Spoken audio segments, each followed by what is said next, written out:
Engkau Tuhan atas segala Tuhan, nama di atas segala nama, Yesus Tuhan Allah.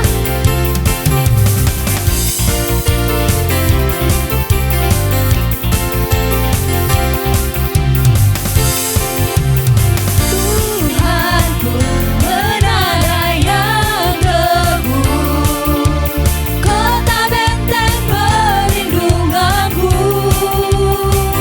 Allah yang perkasa, ya Bapa yang kekal, gunung batu keselamatanku, Engkau yang termulia di bumi di surga, termasyhur berkuasa selamanya. Engkau yang berkuasa di dalam segala hal, ada kuasa dalam nama Yesusku.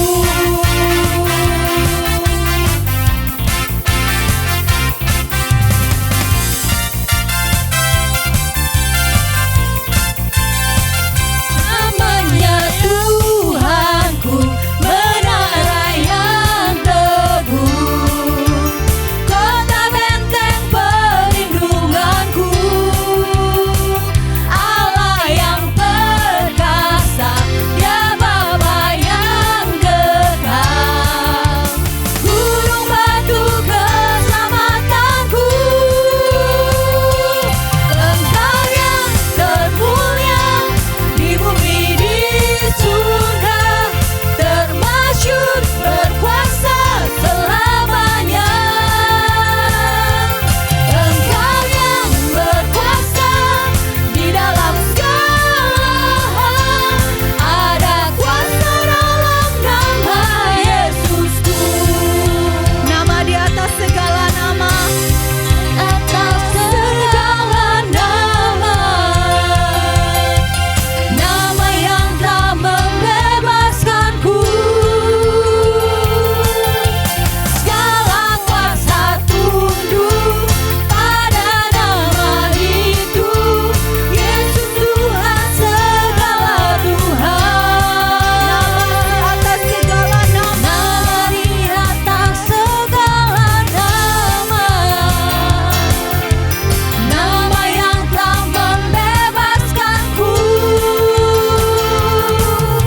segala kuasa tunduk pada nama itu, Yesus Raja segala raja.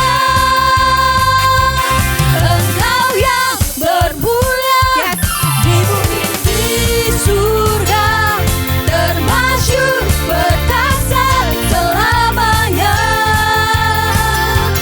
Engkau yang berkuasa di dalam segala hal, ada kuasa dalam nama Yesusku,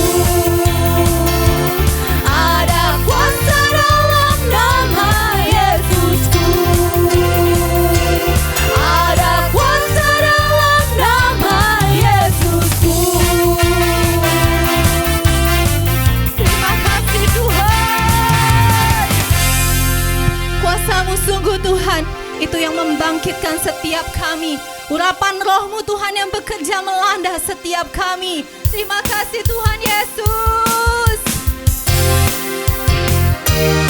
Kami dengar kalau sangkakala-Mu berbunyi, memanggil setiap orang-orang kudus pilihan-Mu Tuhan.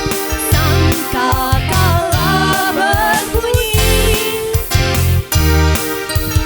tanda panggilan kudus dari seluruh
mau rasakan kuasa kasih-Mu.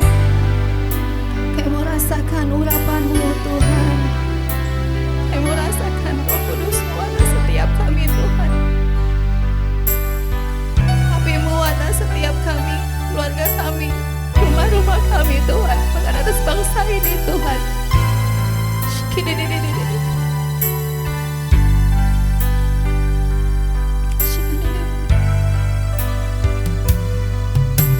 Rasakan kasih-Mu Tuhan. Ku rasakan kuasa-Mu Tuhan. Ku rasakan kasih kuasa Roh Kudus. Ku rasakan kehadiran-Mu. Sekali lagi katakan, ku rasakan kasih-Mu Tuhan. Ku rasakan kuasa-Mu Tuhan. Ku rasakan kasih kuasa Roh Kudus. Ku rasakan kehadiran-Mu. Curahkanlah kuasa-Mu Tuhan. Mujizat terjadi di tempat ini. Curahkanlah kuasa-Mu Tuhan. Mujizat terjadi sekarang ini. Curahkanlah kuasa-Mu Tuhan. Mujizat terjadi di tempat ini. Curahkanlah kuasa-Mu Tuhan. Mujizat terjadi sekarang ini. Mari curahkan Tuhan. Curahkanlah kuasa-Mu Tuhan. Mari lawan keluarga kami Tuhan. Mari lawan bangsa kami Tuhan. Curahkanlah kuasa-Mu Tuhan. Mujizat terjadi sekarang ini. Curahkanlah kuasa-Mu Tuhan. Mujizat terjadi di tempat ini. Curahkanlah kuasa-Mu Tuhan. Mujizat terjadi sekarang ini. Sekali lagi katakan dengan iman. Curahkanlah kuasa-Mu Tuhan. Mujizat di bangsa kami Tuhan. Di tempat ini. Terjadi mujizat-Mu Tuhan. Curahkanlah kuasa-Mu. Bahkan di seluruh dunia Tuhan. Mujizat terjadi. Kami perlu kuasa-Mu Tuhan. Curahkanlah kuasa-Mu Tuhan. Mujizat terjadi di tempat ini.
Tuhan terjadi. Kami melihat Tuhan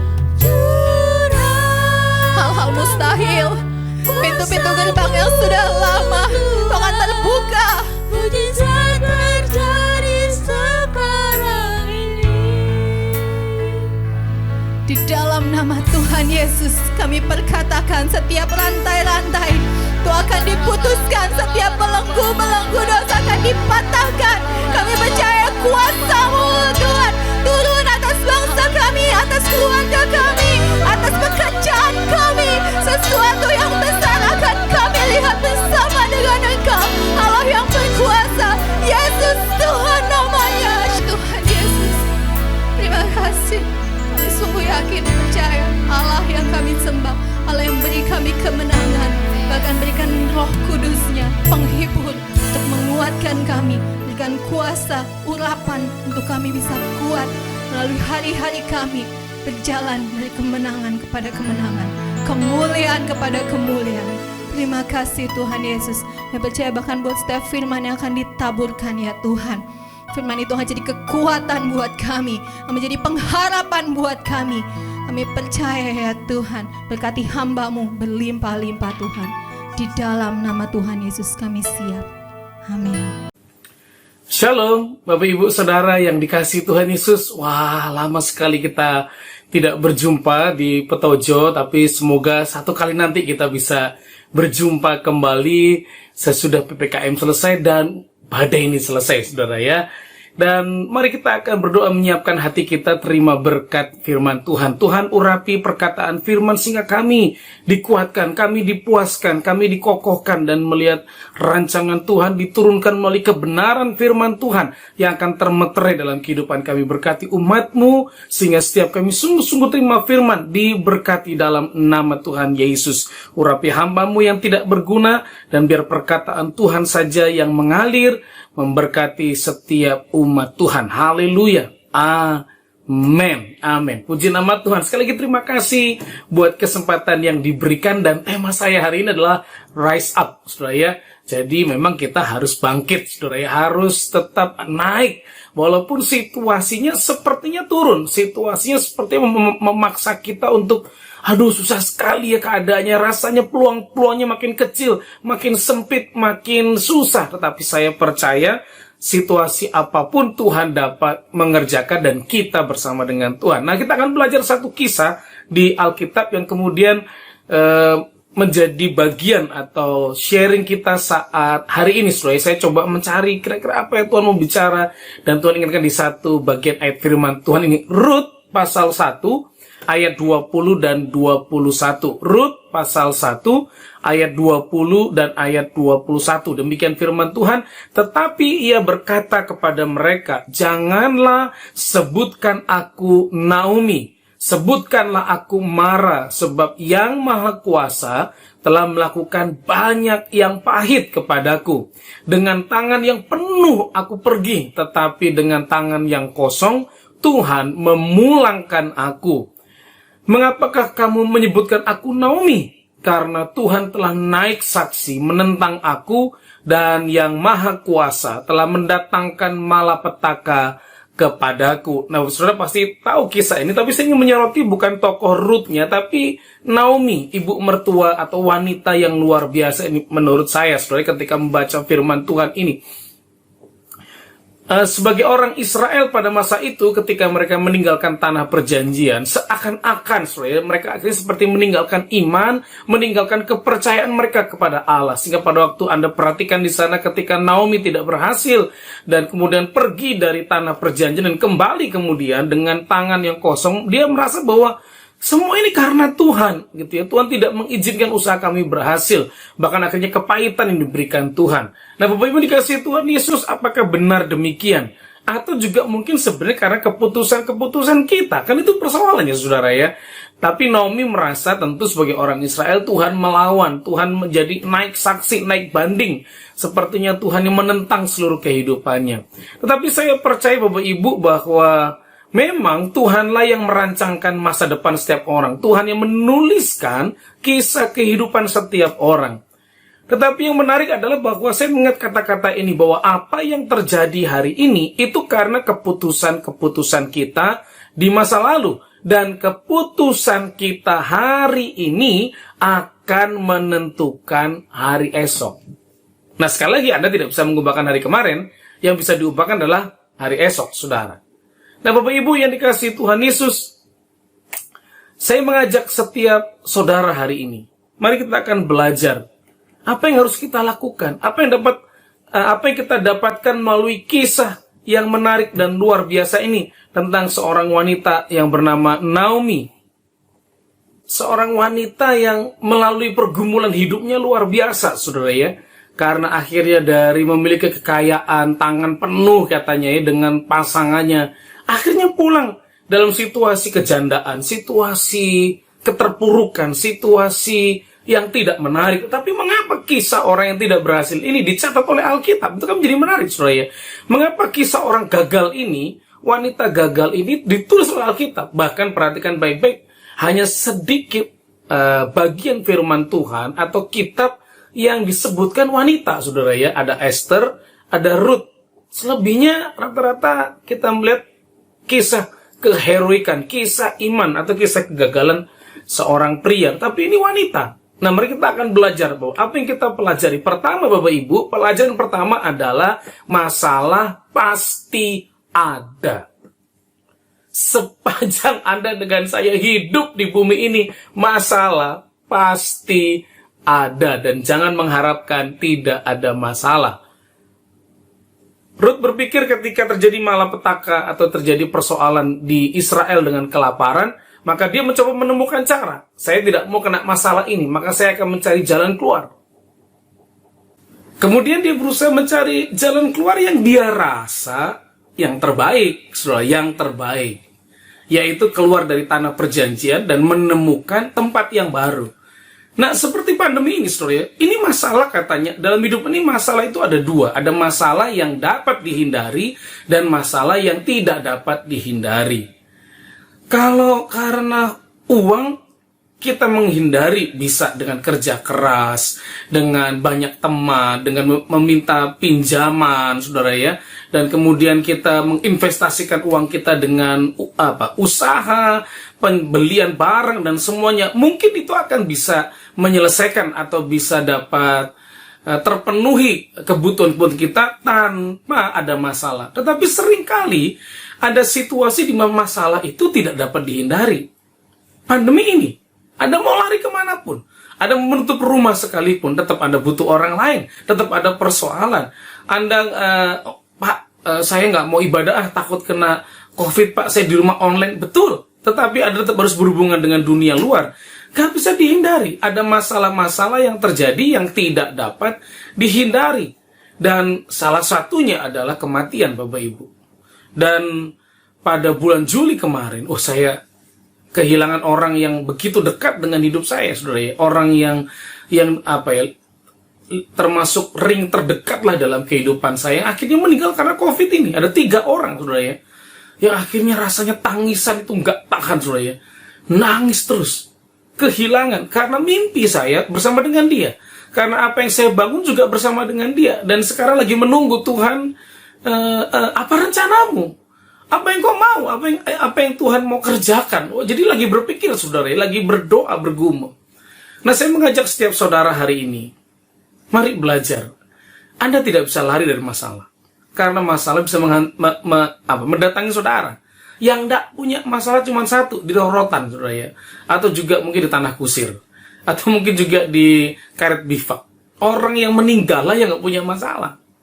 Yang masalah ya nguburin dengan tangisan, atau dengan biaya, atau dengan kebingungan karena sekarang ini kena COVID apa enggak, tanahnya susah, mungkin itu. Tetapi kalau Anda masih hidup dan punya masalah, mengucap syukurlah, itu karena itu tanda kehidupan. Itu tanda di mana Anda memiliki gairah kehidupan. Dan percayalah ketika Anda melewati masalah, masalah itu nanti akan begitu menyenangkan, begitu manis ketika kita melewati, sehingga kita bisa berkata, seperti tulisan kitab Roma pasal 8, kita tahu sekarang apa yang kita tahu kemarin waktu masalah itu datang, ketika situasi sulit itu datang, ketika keadaan tidak menyenangkan datang, kami tahu apa yang kami tahu, bahwa Allah turut bekerja. Pelajaran pertama Bapak Ibu dalam hidup ini, masalah itu pasti ada dalam kehidupan kita. Seorang ibu yang kehilangan anak tunggalnya kemudian menangis datang kepada seorang filsuf dan bertanya, mengapa Tuhan jahat? Mengapa Tuhan tidak baik? Mengapa Tuhan panggil anak saya? Mengapa Tuhan berikan kesedihan di bumi ini? Mengapa Tuhan menciptakan kesedihan? Filsuf ini kemudian bertanya pada ibu, apakah ibu mau mendengar jawabannya? Oh boleh. Kalau begitu kembalilah minggu depan dengan mencari kepada setiap rumah dan bertanya kepada setiap rumah, apakah di rumah Anda tidak pernah ada kesedihan? Dan kalau sampai ada, beritahukan kepada saya dan saya akan beritahukan jawabannya. Wah, ibu ini bergirang, saudara. Jadi sepanjang minggu itu dia mendatangi setiap rumah, baik yang dia kenal atau tidak, saudaranya atau bukan, dia datangi dan bertanya, pernah nggak di rumah ini sama sekali tidak ada kesedihan? Dan seminggu berikutnya dia datang pada filsuf, Pak, ternyata nggak ada. Semua rumah ada kesedihan. Bapak Ibu dikasih Tuhan Yesus, itulah jawaban kehidupan kita. Masalah pasti terjadi. Mungkin bukan Anda yang bikin, mungkin orang lain yang membuat itu. Mungkin bukan pelayananmu yang bermasalah, tapi mungkin pekerjaanmu yang bermasalah. Oh, kita tidak tahu, saudara. Masalah pasti akan ada dalam kehidupan kita, Bapak Saudara. Nah, pelajaran kedua dalam hidup ini dari kisah Naomi apa itu? Yaitu yang menarik, walaupun Naomi punya masalah yang begitu rumit, begitu luar biasa, sulit, tetapi ini yang kemudian harus perlu dilakukan. Dia punya respon, sikap yang benar.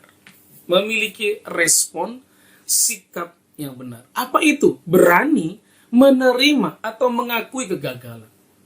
Ada banyak orang karena pangkatnya sudah oke, kekayaannya sudah melimpah, sehingga orang memanggilnya bos eksekutif, tokoh papan atas segalanya.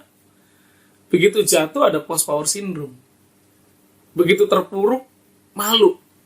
Dan denial, kemudian menyangkali, saudara ya, bahwa dia jatuh, dia kalah. Perasaan, kalau orang tanding, saudara ya, nggak mau kalah, betul, saudara ya. Tapi seringkali banyak orang tidak bisa mengakui, menerima kegagalannya, saudara ya. Sehingga akhirnya sikapnya salah. Katanya dalam hidup ini ada 10 hal yang kita tidak bisa ubah. Apa itu? Salah satunya adalah masa lalu. Mungkin kalau masa lalu gagal seperti Naomi ya, dia telah mengambil keputusan keluar dari Israel dan akhirnya terjadi penderitaan. Dia nggak bisa mengubah masa lalu. Dia terima masa lalu itu dan mengatakan, saya telah gagal, saya telah meninggalkan rumah Tuhan, Bethlehem, dan ternyata roti juga nggak ada di tempat di mana saya pergi, dan yang ternyata ada adalah pahit. Sehingga saya bukan lagi Naomi, manis. Wow, menarik saudara, menarik sekali. Jangan sebutkan aku Naomi, sebutkanlah aku Mara. Berapa banyak di antara kita tidak berani menerima kegagalan. Gambar diri kita hancur kemudian. Persepsi, cara berpikir kita salah kemudian, saudara ya. Kita merasa dihancurkan, dipermalukan. Betul. Tetapi kita hanya perlu kadang berkata, iya saya salah. Seorang wanita telepon kepada saya dan kemudian konseling bagaimana dia dihantui oleh rasa kecewa begitu luar biasa, kekhawatiran yang hebat, juga termasuk kemarahan, saudara ya, akan keputusan tahun lalu, saudara ya. Dan akhirnya berakibat tahun ini ada persoalan yang datang, tahun ini ada kesulitan yang datang. Dan saya bilang, Bu, belajarlah menerima bahwa Anda pernah buat keputusan yang salah. Terimalah. Saya pun pernah, saudara. Saya buka perusahaan dengan teman, Bapak Ibu. Waktu saya buka perusahaan dengan teman, ya sudah berdoa, ya mungkin kami juga yang nakal, saudara ya. Gak dengar sungguh-sungguh maunya Tuhan, tapi sepakat, bukalah perusahaan. Dan begitu buka perusahaan awal Maret, Anda tahu 16 Maret kemudian peraturan pemerintah muncul untuk PSBB kemudian. Dan perusahaan ini gak bisa jalan. Kebetulan perusahaan kita adalah persewaan alat-alat sound system, saudara. Dan gak bisa jalan kemudian. Berhenti. Harus bisa terima. Saya pernah buat keputusan yang salah. Supaya apa? Supaya kita berdamai dengan diri kita. Supaya apa? Supaya kita bisa melihat rancangan Tuhan. Ketika orang terpuruk, ketika orang tidak bisa menerima kegagalan, kekalahan, maka yang terjadi adalah dia selalu mau coba menyalahkan orang lain, menyalahkan keadaan, bahkan lebih parah menyalahkan Tuhan kemudian. Kenapa Tuhan tidak tolong juga? Kenapa Tuhan tidak proteksi? Kenapa Tuhan tidak gagalkan sekalian? Bapak Ibu, tidak selalu keputusan kita benar. Tidak selalu keputusan kita terbaik. Bahkan ketika Anda di rumah Tuhan sekalipun. Mungkin ada keputusan-keputusan tidak tepat, tetapi belajar menerima kegagalan. Belajar menerima keadaan itu dengan baik. Belajar untuk bangkit. Itu yang hebat. Sehingga dia berani mengakui kegagalan dengan cara apa? Melupakan masa lalu. Oke. Anda perhatikan tidak pernah ada keluhan, dan saya tahu ada orang-orang yang karena nggak bisa terima kegagalan akhirnya bisa bunuh diri, saudara. Saya betul kisah orang di Tangerang yang selalu berhasil. Dari misalkan 3 bersaudara ya, anak yang ini apapun di tangannya itu seperti tangannya itu orang bilang apa ya, bertangan dingin, saudara, yang artinya suka masuk kulkas ya kan, dingin banget tuh dimasukkan tangannya, saudara. Jadi dibilangnya bertangan dingin karena setiap kali usaha berhasil, pencapaian target oke, ditempatkan dimanapun oleh perusahaan oke. Sampai satu kali ya memang karena situasi, saudara ya, akhirnya tidak mencapai 100%, 70%. Dan yang saya kaget kemudian ketika dia pulang ke rumah bawa anak buahnya, tunggu dulu di sini ya. Dan di dalam telepon bunyi kok nggak diangkat-angkat, saudara ya. Bingung, anak buahnya curiga karena ada telepon itu di dalam nggak diangkat-angkat ya, dan lama udah sampai 1 jam. Akhirnya anak buahnya membaringkan diri masuk dan kaget. Kenapa bunuh diri? Kenapa bunuh diri? Karena nggak bisa terima bahwa keputusannya salah, pencapaiannya kurang bagus. Bapak Ibu, masih ada hari yang lain yang Tuhan percayakan. Masih ada kesempatan yang lain untuk kita mengalami pembaharuan, pemulihan. Jadi lupakan yang lalu, tapi berhenti. Enggak, beranilah menatap masa depan. Bangkit kembali, rise up. Bangkitkan semangatmu, bangkitkan imanmu, bangkitkan kreativitasmu, bangkitkan hubunganmu dengan orang lain. Sehingga kita bisa berkembang, kita bisa maju, kita bisa terima lawatan Tuhan yang luar biasa. Berapa banyak di antara kita ketika situasinya sulit, kita nggak bisa terima kegagalan kita, saudara. Kita responnya salah. Respon kita seringkali akhirnya menggerutu, kecewa, menutup diri. Respon kita akhirnya merasa, ya sudah, cuman segini aja. Di tengah pandemi ini, saudara, ketika situasi ini terjadi, bukan cuma ada yang punya masalah, saya pun juga punya masalah. Saya bingung. Bagaimana menghadapi pandemi ini? Di awal Maret tuh saya bingung. Saya belum mengerti masalah edit, belum beli mic semacam ini, saudara, belum ada lampu di sebelah sana, belum punya apa-apa, saudara, nggak ngerti mesti ngapain, pelayanan berhenti semua, jadwal mengajar berhenti, jadwal kelas motivasi berhenti, semua berhenti. Terus apakah kemudian saya marah kepada Tuhan? Apakah saya harus kecewa terus kepada Tuhan? Bapak Ibu dikasih Tuhan Yesus, saya mengajak setiap kita, ayo beranilah untuk mengakui saya salah. Suami istri, apalagi ya, kalau orang terdekat ya, kamu salah, nggak bisa, kamu yang salah, nggak bisa, kamu yang salah. Teriaknya makin tinggi, saudara. Nah, saya mengajak setiap saudara semuanya, ayo. Situasi pandemi ini memang sulit, dan saya pun menyadari. Di awal pandemi saya belajar, dan Tuhan bantu saya. Saya mau bangkit, dan saya bangkit, belajar. Puluhan jam mencari tutorial, puluhan jam mendengar audiobook, sudah belasan jam lah. Terus kemudian periksa materi sana sini, belajar harus bagaimana, melihat orang lain berbicara di depan layar kecil ini. Itu nggak mudah, saudara ya. Walaupun dulu sebelum pandemi saya juga sudah cukup sering khotbah-khotbah semacam di depan kamera begini. Tapi kalau tiap hari, tiap Zoom, waduh, saudara ya. Awal-awal nggak terbiasa juga. Nggak, kurang nyaman, kurang gestur juga kurang begitu ya. Tapi lama-lama juga belajar. Bangkit. Jangan terpuruk. Mari kita punya respon yang benar, saudara ya. Karena dengan respon yang benar, Anda bisa bangkit. Dengan respon yang benar, Anda bisa mengalahkan kegagalan. Dengan respon yang benar, Anda bisa kembali dipulihkan dengan keputusan yang lebih baik. Bapak Ibu dikasih Tuhan Yesus, apa yang kita pelajari berikutnya dari seorang tokoh wanita ini namanya Naomi. Yang ketiga, dia cerdik melihat peluang, saudara ya. Wah, ini menarik, saudara ya. Berapa banyak di antara kita karena kegagalan, akhirnya terpuruk demikian luar biasa, akhirnya kecewa luar biasa, dan akhirnya tidak melakukan apa-apa.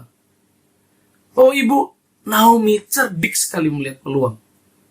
Nah itu karena responnya sudah benar. Kalau responnya kalut, responnya salah, ya pasti pikirnya buntet, gitu ya. Buntu, gelap lah saudara ya. Gak bisa mikir. Tapi perhatikan wanita ini setelah mengakui, menerima respon benar, dia cerdik melihat peluang. Anda perhatikan di Rut pasal 2 ayat 20. Sesudah itu berkatalah Naomi kepada menantunya, yaitu Rut, diberkatilah kiranya orang itu oleh Tuhan yang rela mengaruniakan kasih setianya kepada orang-orang yang hidup dan yang mati. Lagi kata Naomi kepadanya, orang itu kaum kerabat kita. Dialah salah seorang yang wajib menebus kita. Nah artinya sebenarnya ada pernikahan di Israel, saudara, di mana kalau Anda perhatikan dulu ada orang pernah bertanya kepada Tuhan Yesus, Tuhan kalau ada seorang wanita, terus menikah, terus bersama adiknya sampai 7, nanti kalau sudah mati, siapa menjadi suaminya? Nah, terus Tuhan menjawab, kamu nggak ngerti masalah surga, gitu ya, nggak ngerti. Tetapi memang di Israel, pada masa itu, ya, ada pernikahan di mana garis keturunan. Jadi, untuk tetap ada garis keturunan dari Elkana, Mahlon, dan Kilion, maka keluarga dari penebus namanya, kalau menikah, misalkan Boas sudah menjadi penebus, maka nanti itu akan menjadi keturunan yang atas nama dari, yang pertama adalah atas nama dari yang meninggal, saudara. Itu memang menjadi tradisinya, saudara ya. Dan biasanya jandanya dipelihara, dirawat, ditebus oleh kerabatnya memang. Ini menarik, saudara ya. Dia cerdik melihat peluang. Bahkan kemudian kalau Anda perhatikan, Ruth mulai mengarahkan keputusan tindakan-tindakan apa yang harus, Naomi kemudian mengarahkan kepada Ruth mengambil tindakan-tindakan yang perlu dilakukan. Nah Bapak Ibu, saya melihat bahwa orang-orang yang sudah selesai dengan dirinya, gambar dirinya selesai, dia bisa melihat satu hari adalah sebuah peluang yang terbaik. Minggu ini, minggu yang terbaik. Bulan ini, bulan yang terbaik. Dan percayalah, selalu ada peluang, selalu ada kesempatan baru yang Tuhan berikan buat Anda dengan saya. Hanya masalahnya mau atau tidak mau. Hanya masalahnya mau tetap mengerjakan apa enggak.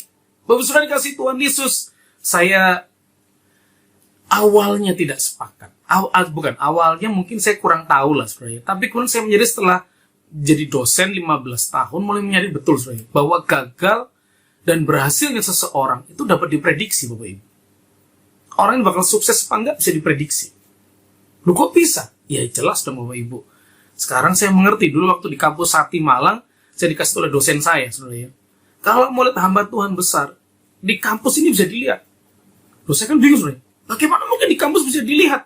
Oh kita masih piek-piek gitu ya, masih ijo royo-royo saudara ya, masih bau kencur begitu nggak ngerti. Ternyata dia bilang begini, kalau orang itu mengerjakan tugas harian, ngepel, nyapu, gotong royong, bersihin ruangan, setia, ya tentu doa setia, sekolah dengan baik, maka dipastikan dia bisa jadi hamba Tuhan, dipakai Tuhan luar biasa. Karena kenapa? Itu habit yang harus dilakukan. Tugas itu tanggung jawab, kewajiban kecil, dan setiap orang melakukan yang kecil dengan baik, dia akan diberikan perkara yang lebih besar lagi. Dan setelah saya mengajar juga, saya mulai menjadi betul juga sebenarnya. Nilai anak ini boleh baik, boleh pinter, tapi kalau nggak rajin yang seperti yang aktivitas hariannya, kemungkinan susah untuk berhasil. Bapak Ibu kasih Tuhan Yesus, Naomi akhirnya berhasil melalui Ruth ketika diajarkan, dan Ruthnya sendiri juga hebat sebenarnya, juga kemudian mau bekerja keras.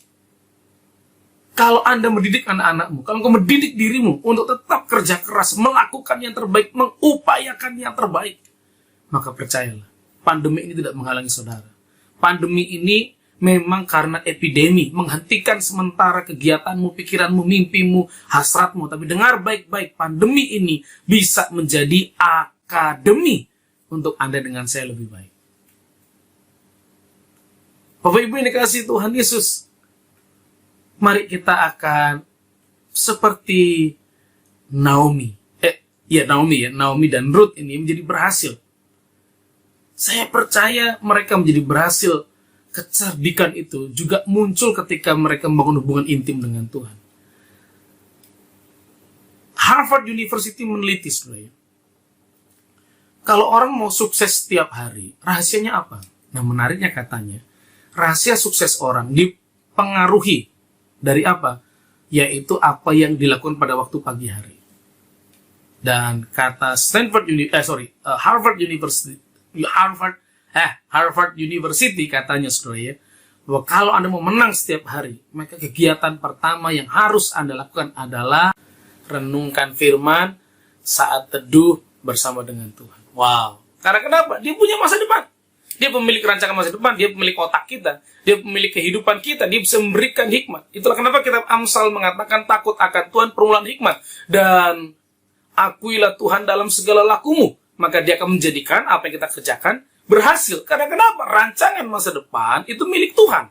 Buat Anda dengan saya, yang mengerti masa depan itu Tuhan. Yang sudah duluan di masa depan, Tuhan. Yang sudah menyiapkan pertolongan, Tuhan. Kenapa nggak tinggal dalam Tuhan? Disitulah saya melihat ketika Naomi kembali ke Bethlehem, rumah Tuhan, kembali ke akar imannya, yaitu Allah Yahweh, kecerdikan itu muncul. Karena kitab Amsal beritahu, saudara, orang-orang yang takut akan Tuhan itu punya 3 hal. 1, pengetahuan. 2, pengertian. 3, hikmat.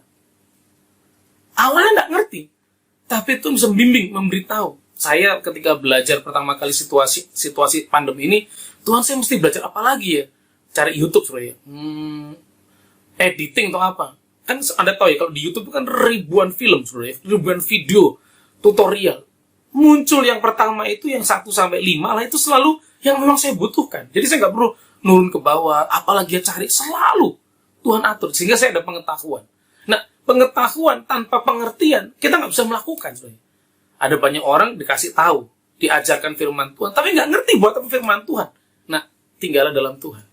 Dan akhirnya kau diberikan hikmat untuk melakukan. Ketika kau dalam persoalan, kau punya hikmat untuk menyelesaikan. Hari ini saya mengajak setiap saudara seperti Naomi yang luar biasa ini, Bapak Ibu. Gagal. Kurang berhasil tahun ini. Mungkin pelayananmu stuck. Mungkin bisnismu juga mulai sepertinya turun. Tapi dengar baik-baik. Kita belajar dari tokoh yang pernah gagal, yang pernah kalah. Tetapi kemudian tertulis di Alkitab. Dia bangkit kembali. Dia bersemangat kembali. Saya ingat betul seorang sahabat saya, sekitar bulan Oktober, saudara, mengalami vertigo, Bapak Ibu. Jadi rasanya goncang-goncang begitu. Kenapa mengalami? Karena dia tertekan.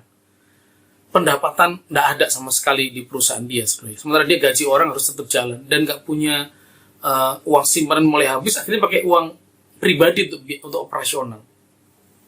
Wah, dia tertekan. Sampai vertigo.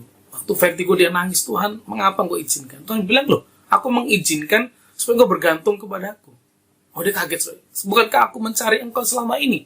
Iya, kamu mencari engkau mencari aku, tapi engkau nggak membuat aku untuk ditemukan. Artinya sebenarnya, kadang kita ini berdoa hanya untuk mencari pertolongan, bukan mencari Tuhannya, saudara ya. Oh, dia sadar, dia nangis. Ya Tuhan, masuk hatiku kembali, Tuhan, tuntun aku. Akhirnya Tuhan menjamah dia, Tuhan menyembuhkan, saudara ya.